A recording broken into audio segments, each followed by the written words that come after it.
We'll get started with Matt Weaver. Hey, Coach, how you doing? Good, man. How are you? I'm okay. Obviously, it was about a year ago at this time when you got hired, and you came in, and it was right before the team went on spring break, and then everything was shut down after that. How is that, or has it altered what you guys did in winter and conditioning after the season, and what you guys will do? Or you have been doing since coming back here in the spring and going forward? I mean, has it altered what you normally do, or is it just kind of same thing as usual? Yeah, it's a good question. I think it obviously altered what we did last June and July, and then with the season. I think we all altered a lot of things in the season. But it hasn't altered too much the plan for January. We started in the middle of January up until now. We're 4 weeks in to our to our winter program here, and have made a lot of progress. A lot of progress has to be made here in the next 2 weeks before spring ball, and then a lot of progress thereafter. But as far as alterations based upon 2020, not much was altered, thankfully, here in 2021. All right, we'll do John Blau, then Tom Brew. Just because of how strange the last offseason was, how much would you say you're kind of quote unquote behind in terms of these guys and their development plans? I mean, how much makeup is there to do, especially with the freshmen who didn't really have a normal offseason? Yeah, it's. I think I've always felt behind. I've been doing this 25 years, and I don't think there's a year I haven't felt behind.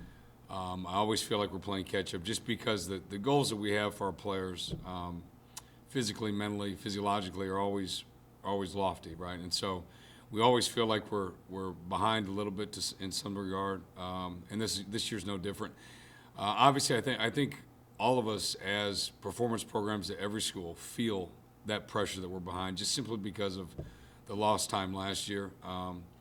Having said that, that's behind us, and so all we can do is push forward. We got spring ball here in 2 weeks, and I think, for me, I look at, every day is so valuable, and I tell our players this all the time, and we don't have an opportunity, we don't have the luxury of just wasting time and wasting a day, so we've got to be locked in every day we come in. And we've had 4 great weeks, but we've got to get a lot done here in the next couple of weeks. All right, Tom Brew, then Kevin Broccoli. Hey, Coach, and I know everybody's got a different individual plan with their workouts for each kid and such, but has that been a big part of the catch-up process too, of just getting to know everyone better? Yeah, it's a great question. I think you're right on. I mean, I think we finally get to have a chance to get to know our players here this offseason. And as you mentioned, we do individualize a lot within our training, and typically we work in 2-week blocks here, and so we identify the rate limiters to performance, and that's kind of how we operate. What are your deficiencies right now? What are the greatest rate limiters to performance, whether those are speed, strength, power, isometric strength, eccentric strength, whatever that is. We identify those very quickly, which we did with all of our players. Early on in January, we spent 2 to 3 weeks addressing those issues, at which point we retest, although we are constantly monitoring, and then we attack the next rate limiter to performance with our team. And so we're kind of in the midst of that, but just because we've got 13 defensive linemen in the defensive line room of varying ages, of varying abilities, of varying levels of development, they all need somewhat of an individualized approach based on several factors. But we continue to do that, and that's kind of the basis of our program, is our ability to give that athlete exactly what they need, because ultimately we want them to be a better player because they're in our strength program, not just a better lifter or stronger, although strength and power and speed obviously underpin a lot of abilities that are necessary for the positional demands. But we do spend a lot of time trying to drill down on the unique differences between our players. All right, Kevin, then Zach. Yeah, Coach, what role are you taking in Mike Penix's rehab process and the uniqueness of coming off a second torn ACL? What's been your experience in terms of, your years as a strength coach in college and the pros? And what kind of strategies do you try to employ with regards to that? Yeah, certainly unfortunate for Mike, but we're all looking forward. And, the medical staff has done a fantastic job with Mike. Mike has done a fantastic job of really just locking in to the daily disciplines associated with coming back from that, because we know that there are good days and there are some bad days. And so just pushing through those bad days and celebrating those small wins on his road to recovery. Right now the medical team is handling when we're in group setting and team run, the medical team will handle them. Within the weight room and our strength conditioning setting, we write a program specifically for Mike to improve his deficiencies, right? His deficiencies are just more glaring. He's got different deficiencies coming off of an ACL surgery. So just trying to get the strength and power back in that leg, regain symmetry between the left and the right leg, the injured, the non-injured leg, and then working closely with our medical team with daily updates on where we need to go with the rehab. But our medical team's fantastic and has done a great job with Mike. All right, Zach, and then Jim Coyle. Coach, appreciate the time. Kind of going back to maybe some of what you've learned in the last 12 months, I imagine there's things that everybody's had to maybe adjust to that nobody will ever want to have to again, maybe some things that have changed the way you'll do things even going forward. I mean, maybe what are some of the specific things that maybe from your day-to-day doing of your job, you've had to say, I've got to find a different way to do this because of restrictions or safety guidelines or whatever. And are there any things, kind of on that list that maybe you'd pick up and say, actually, I might kind of keep this with me even as we get to the other side of this, whenever that is? Yeah, I think the first thing you learn, early on we learned just kind of different ways of operating, right? And it forces, like you mentioned, forces me as a coach and us as a strength conditioning staff to just approach our job a little bit differently. Whether it's the 2 weeks we had a couple of times there where we were quarantined for a couple of weeks, how to communicate with players when they're not in person, right? How to address their needs when they're at home, both from a physical standpoint and a mental standpoint. I think we'd be remiss as strength conditioning performance coaches if we didn't admit that certainly we learned things physiologically about our players, right? We didn't have, typically you've got a long calendar year to get guys ready for the demands of the game. And this year was not the case. And so I think it forced me, I know, as a strength coach to think outside the box a little bit and try to do, how do we do a better job than every other university, given the same constraints with, hey, we've got 4 or 5 weeks to prepare our players for training camp, for instance. It kind of forces you to think outside the box, and really, I think it forces us to have a much more clear, singular focus with our players. And what I mean by that is I think that while none of us want to ever make mistakes in training our athletes, there are times when maybe we the speed training program is a little bit too long. We should have gone 3 weeks instead of 4. We should have gone 5 instead of 6. And so I think we learn something every year about the conditioning level of our athletes, about the how quickly they respond to the stimuli, whether it's strength or speed or power. But I think we learned a lot this year that we can get a lot done if we work smart and really approach our players as individuals, how much we can get done and how much physical progress we can make within a much shorter amount of time. And I think it forces us all to kind of hone in a little more and be sharper with what we do with our players. All right, Jim, and then Rick Bozich. Aaron, when there's a change in coaches, there's always a change, period. Philosophy change. Even with weight training, there has to be different philosophies. And it's not about being right or wrong, but there's differences. And these players, and this answer is probably a combination of a lot of the questions you face. But these players, as you get to know them, you mentioned before, but your philosophy, is there any subtle differences? And what are some of those subtle differences you think that could bring to the field?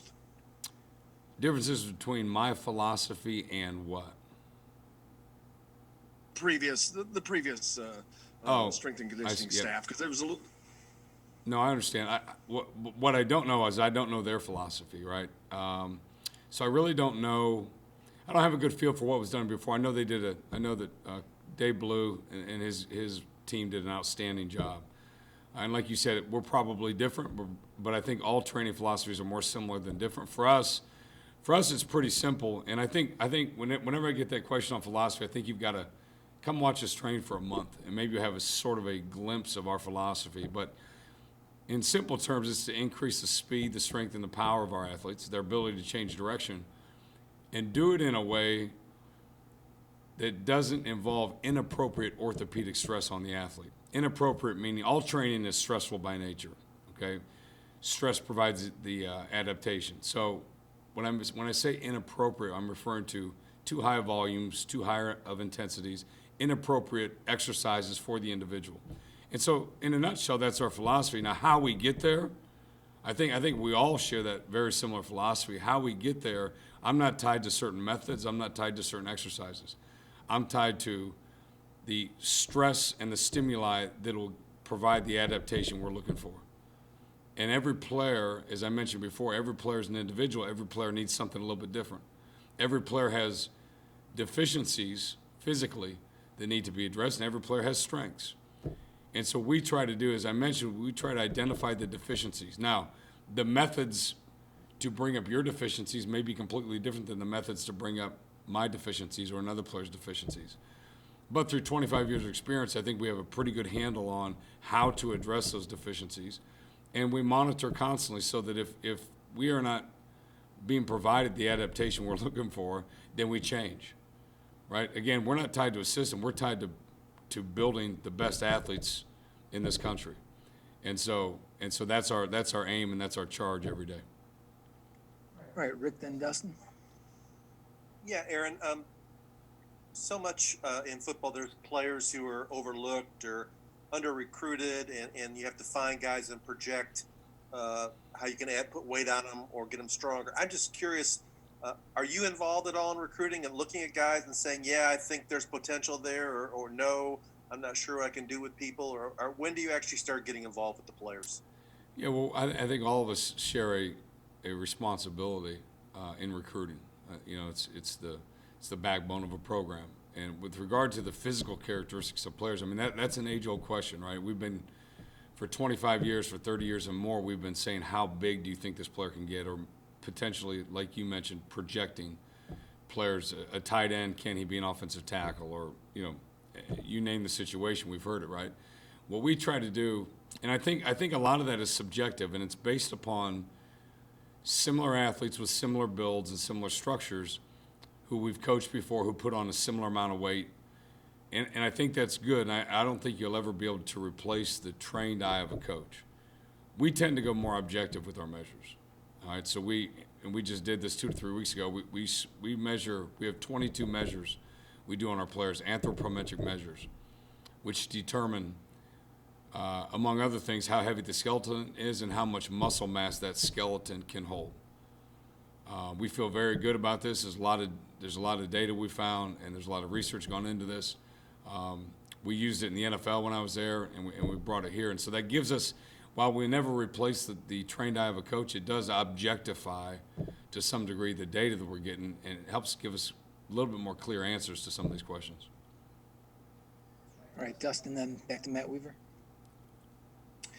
Aaron, just after, again, a season of being back in college, what do you feel like those 3 years in the NFL did for you specifically? How do you think that changed your just your perspective on how to work with athletes? What do you think it added to your experience, and how were you able to use that? And basically, how did that kind of create some value in understanding athletes and players and human bodies in ways maybe you didn't have before that experience?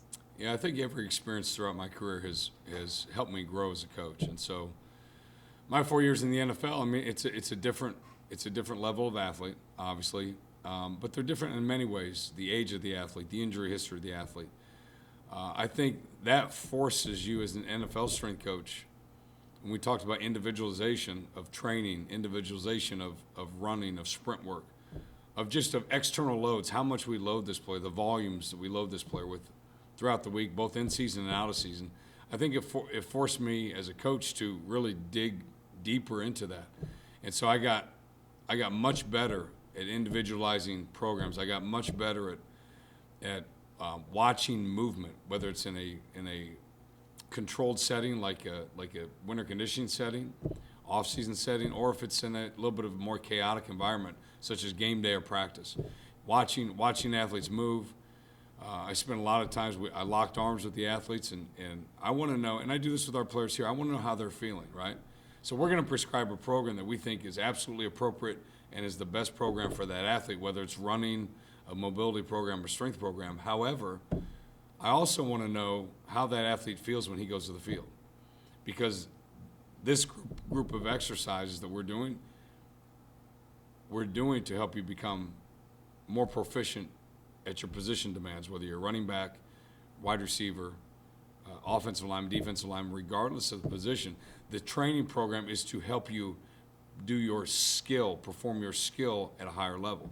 And so I need to know from the athletes. I need feedback from the athletes. I need to know when I'm playing off my right foot versus my left foot, how do I feel? When I'm coming in and out of my breaks as a defensive back, how do I feel? And so that helps me program and individualize training just as much as the quote unquote objectified numbers that we get through our force velocity profile, and whether it's jumps or sprints or just simple weight training. That gives me some subjective data from the player that helps me program his training. All right, Matt, and then we'll wrap up with John Blau.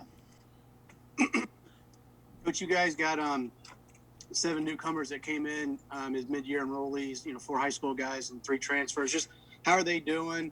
How you attack what you have them do a little bit different than maybe guys that you've been working with since last year? Yeah, these guys they've been outstanding.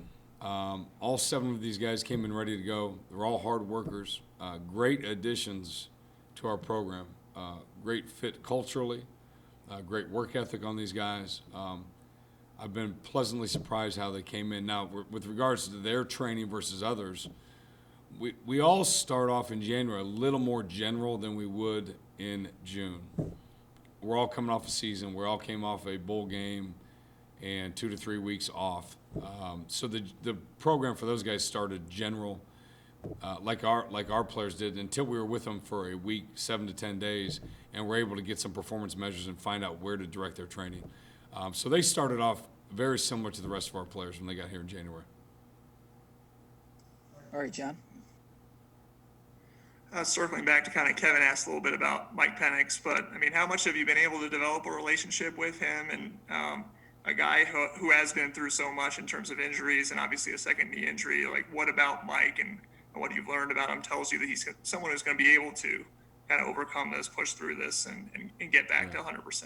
Well, he's a competitor, and guys who love the game like Mike and guys who are competitors always find a way to get themselves ready to go. And Mike's no different. Mike wants to be great. Mike is a really good player. Wants to come back from this even stronger than he was prior to the injury, and that's a common trait amongst competitive athletes who love their sport, who love what they do. So I have no concerns with Mike as far as his work ethic or his ability to come back from this. Again, and you can talk to Mike, but as with all injuries, significant injuries, there's good days and there's bad days, and it's those bad days that the athlete struggles mentally to get through. Mike's done a great job, and he'll continue to. All right, thank you, Aaron.